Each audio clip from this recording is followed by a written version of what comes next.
Hello, I'm Sensei Alex Kakuyo, regular contributor for Buddhistdoor Global.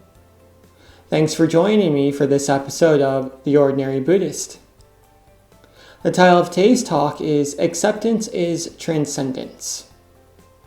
Before we get into that, please subscribe and hit the notification bell. That way you'll be notified when I post talks in the future.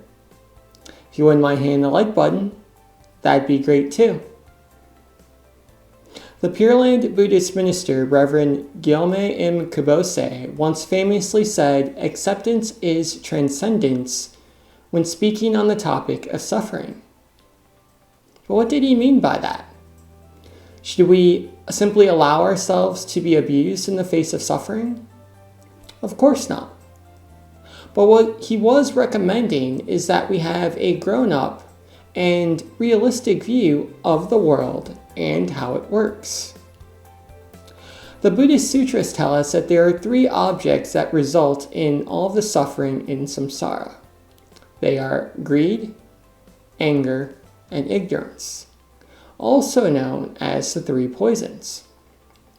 When we talk about the suffering that we feel in our minds, it's caused by greed, that is, wanting something we can't have, anger, trying to get rid of something we do have, or ignorance, simply not being able to see and understand the consequences of our actions.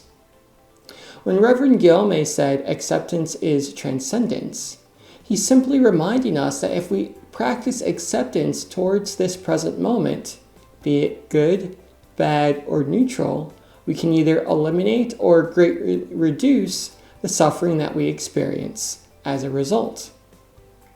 It doesn't mean that everything will be perfect, or that even that everything will be exactly as we want.